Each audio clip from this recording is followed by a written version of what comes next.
Welcome to my channel! Learn with Teacher Ali!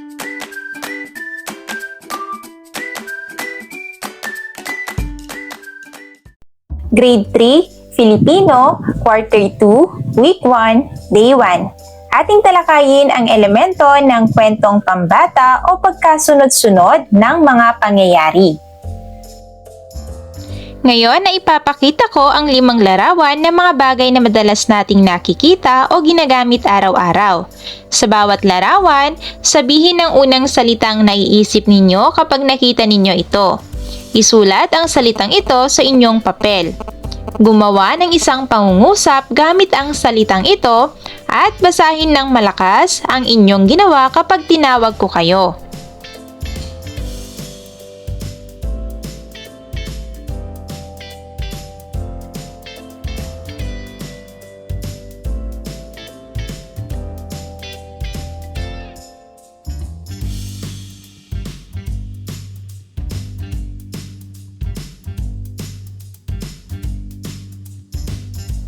Ngayon, babasahin natin ang isang kwento tungkol sa batang si Lunti. Malalaman ninyo kung paano siya nagpakita ng pagmamahal sa bansa. Gamitin din natin ang mga salitang madalas gamitin upang makabuo ng talata at makapagbasa ng may damdamin. Basahin at bigkasin natin ng sabay-sabay ang mga salitang ito.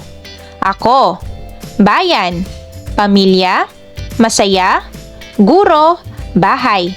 Gamitin natin ito sa sariling pangungusap. Handa na ba kayo? Makinig ng mabuti habang binabasa ko ang kwento. Pagkatapos nito, sagutin natin ang mga tanong tungkol sa mga tauhan, tagpuan at iba pang bahagi ng kwento. Si Lunti at ang Munting Bandila. Sa isang tahimik na baryo, may isang batang halaman na ang pangalan ay Lunti. Siya ay nakatira sa isang maliit na hardin sa tabi ng paaralan. Araw-araw, pinagmamasdan niya ang mga batang naglalaro at kumakanta habang hawak ang kanilang mga munting bandila tuwing flag ceremony.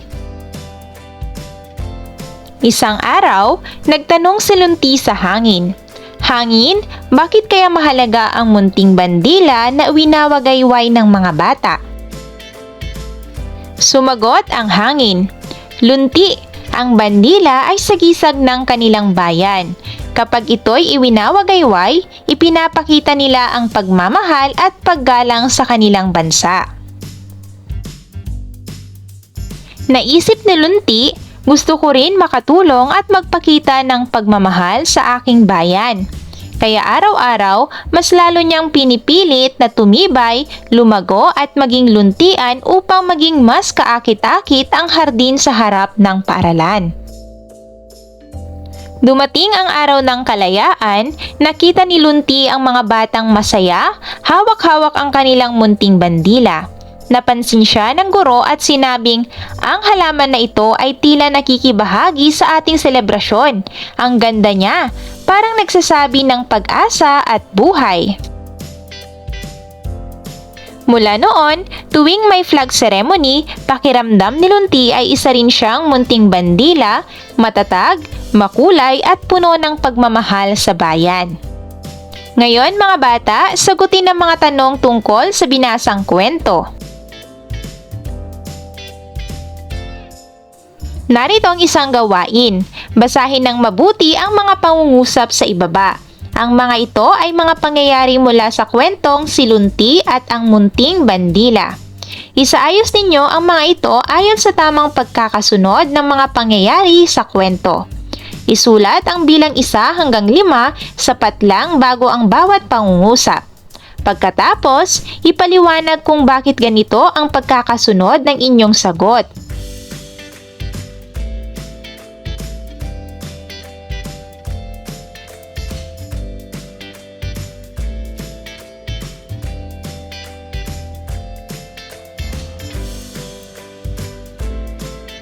Mga bata, ano ang natutunan mo sa kwento ni Lunti?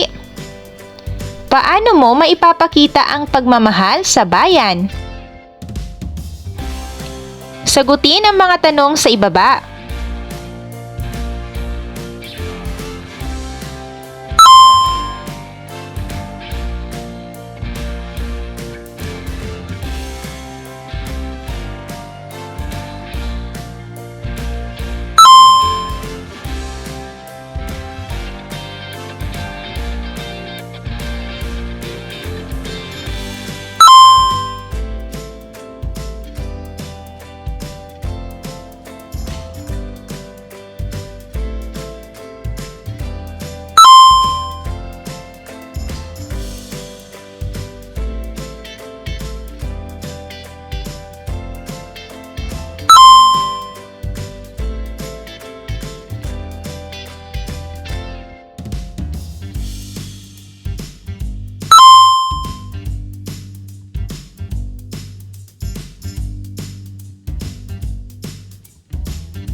Ngayon naman ay sumulat ng maikling talata, mga 3 hanggang 5 pangungusap gamit ang mga salitang ako, guro, bayan, pamilya at maganda. Ikwento kung ano ang gusto mong maging at paano makakatulong sa inyong bayan.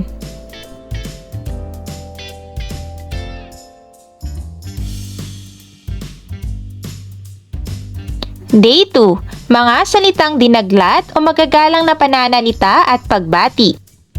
Mga bata, kapag sinabi ko ang isang pangungusap, itaas ang thumbs up kung ito ay magalang at thumbs down kung hindi magalang. Una, magandang umaga po. Pangalawa, uy, halika dito. Pangatlo, salamat po sa tulong. Pang-apat, hoy, pakibilisan mo nga. Panglima, paumanhin po. Pwede po bang dumaan? Narito naman ang mga kasagutan. Mahusay mga bata.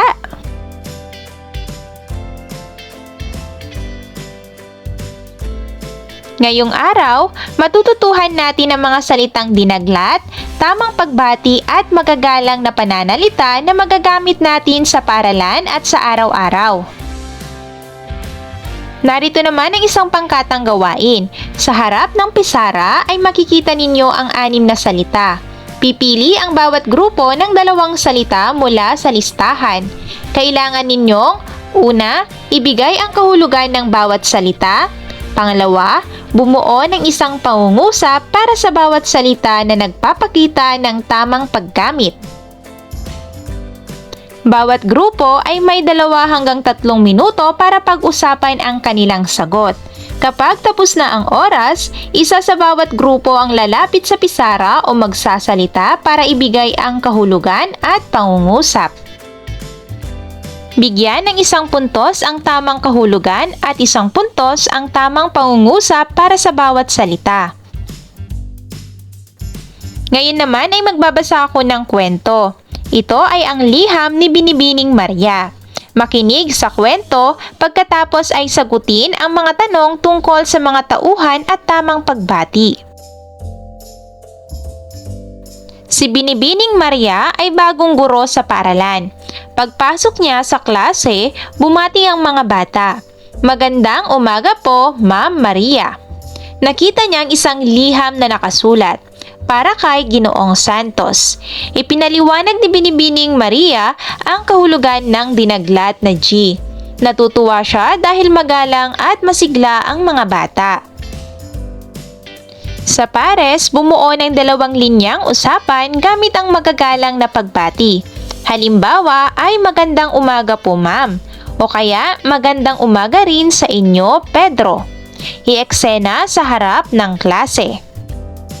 Narito ang ilang pangungusap sa pisara o sa bawat slide. Baguhin ang bawat isa upang maging magalang sa pamamagitan ng pagdaragdag ng po, opo o magalang na paninimula. Halimbawa ay maaari po ba? O di kaya naman ay pakisuyo po.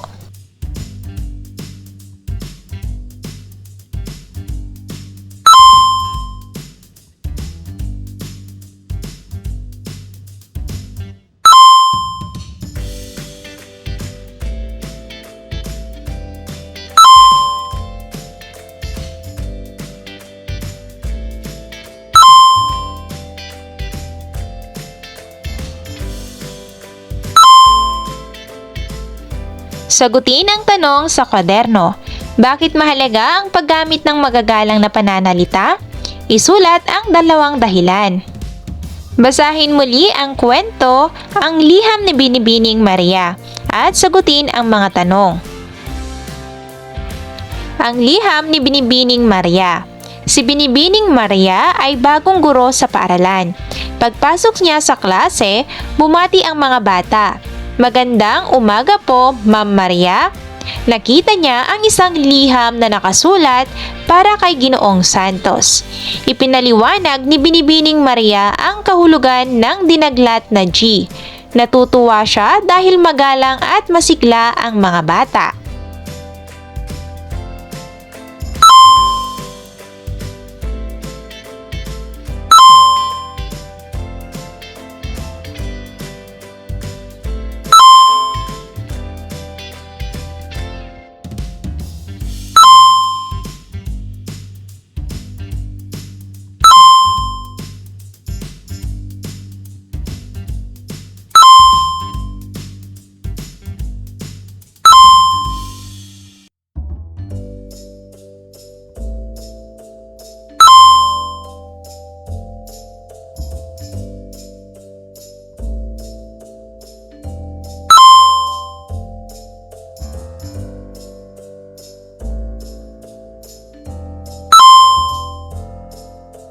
Mga bata, gumawa ng 4 na linyang dialogo kasama ang kaklase, gamit ang magagalang na pagbati at salitang dinaglat. Sumulat ng 3 pangungusap na may po o opo na ginagamit mo sa bahay. Day 3. Ating talakayin ang pagtukoy sa damdamin ng mga tauhan sa kwento. Mga bata, kapag narinig ninyo ang salitang mabuti, palakpak ng 2 beses. Kapag narinig naman ang salitang masaya, sumigaw ng yes. Makinig ng mabuti at huwag magkamali. Mabuti. Masaya. Yes! Ngayong araw, matututuhan natin ang mga salitang madalas gamitin o high-frequency words. Malalaman natin ang damdamin ng tauhan sa kwento at makasusulat tayo ng maikling talata gamit ang mga bagong salita. Makikita ninyo sa pisara ang ilang salitang madalas gamitin. Piliin ang 3 salita at bumuo ng mabilisang pangungusap na may kaugnayan sa sarili o sa bansa.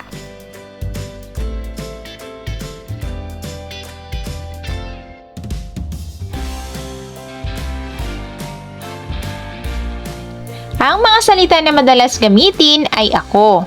Halimbawa nito sa pangungusap ay ako ay masaya kapag kasama ang aking pamilya. Sa bayan naman, mahal ko ang aking bayan. At ang kaibigan naman ay masarap, may mabuting kaibigan. Mga bata, makinig ng mabuti habang binabasa ang kwento. Alamin kung ano ang naramdaman ni Miko sa bawat pangyayari. Si Miko at ang munting bandila. Si Miko ay isang batang mahilig maglaro sa parke. Isang araw, nakita niya ang isang maliit na bandila na nakasabit sa puno. Napangiti siya dahil paborito niya ang mga kulay ng bandila. Ngunit nalungkot siya nang makita ang ibang bata na nag-aaway sa ilalim ng puno. Nilapitan niya ang mga bata at sinabing, "Huwag kayong mag-away. Halika, sabay tayong maglaro." Naging masaya muli ang lahat at sumigaw sila, "Mabuhay ang ating bandila!" Mga bata, sagutin ang mga sumusunod na tanong.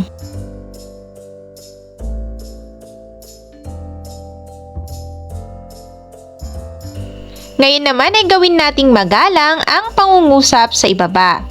Pahiram ng libro. Maaari po bang makahiram ng libro?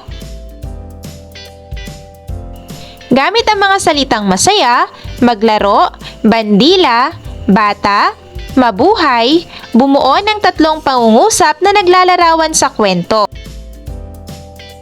Sumulat ng maikling talata, 3 hanggang 4 na pangungusap tungkol sa isang karanasan kung saan ka naging masaya gamit ang 3 high-frequency words mula sa klase.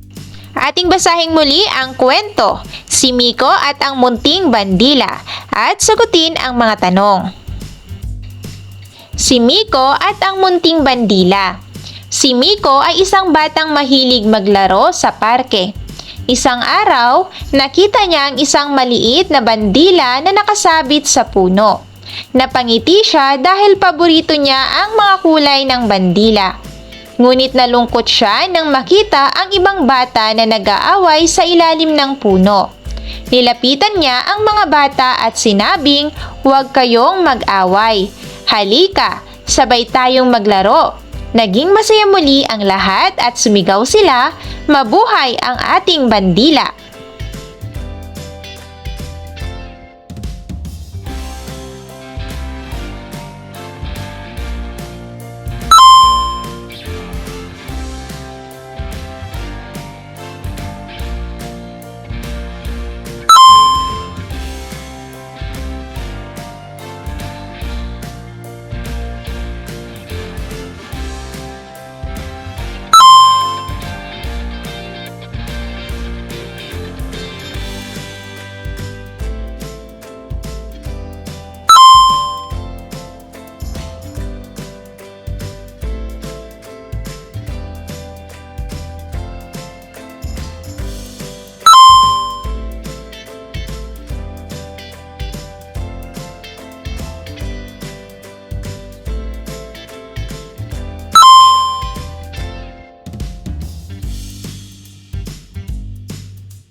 Magkunwaring si Miko at ipakita ang tatlong damdamin na naramdaman niya sa kwento.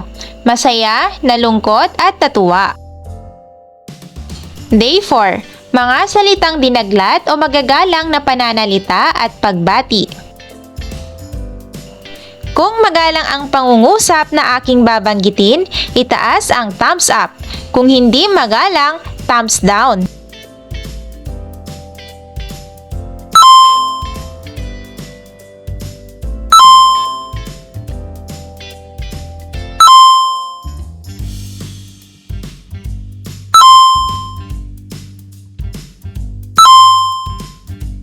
Sabay-sabay nating basahin ang ating layunin para sa araw na ito. Ngayong araw, matututuhan natin ang mga salitang dinaglat, sight words at tamang pagbati na magagamit natin sa araw-araw. May makikita kayong mga salitang dinaglat at sight words sa pisara. Mag-volunteer ng 3 salita at sabihin ang kahulugan at halimbawa ng paggamit.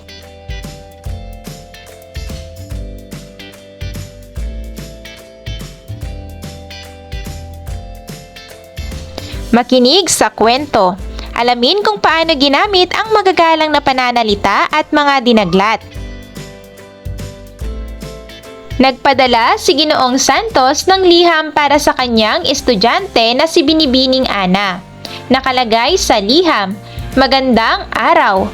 Hinihintay ko ang iyong sagot sa proyekto. Salamat." Nang mabasa ito ni Binibining Ana, agad siyang bumati sa guro. "Magandang umaga po, Ginoong Santos. Salamat po sa inyong liham." Pumili ng kapareha at bumuo ng 3 linyang usapan na gumagamit ng po o opo at isang salitang dinaglat. Itanghal sa klase. Ngayon ay bibigyan ko kayo ng hindi magalang na pangungusap. Gawin itong magalang gamit ang tamang pagbati at salitang dinaglat. Halimbawa, "Hoy, ibigay mo to." Pwede po bang ibigay mo ito, Pedro?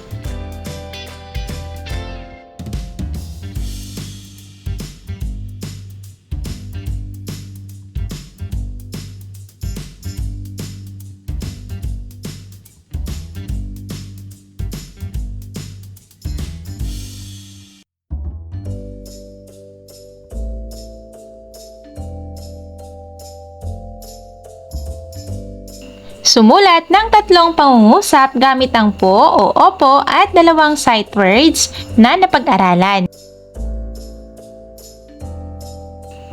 Basahin ang kwento, liham ni Ginoong Santos at sagutin ang mga tanong. Nagpadala si Ginoong Santos ng liham para sa kanyang estudyante na si Binibining Ana. Nakalagay sa liham, "Magandang araw. Hinihintay ko ang iyong sagot sa proyekto. Salamat." Nang mabasa ito ni Binibining Ana, agad siyang bumati sa guro. "Magandang umaga po, Ginoong Santos. Salamat po sa inyong liham."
Sa loob ng 2 minuto, magbigay ng acting na nagpapakita ng tamang pagbati sa guro o matanda.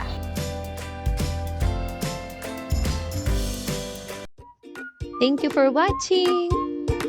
Also, don't forget to like, share, subscribe, and click the notification bell for you to be updated on our latest videos. See you on our next lesson. Goodbye!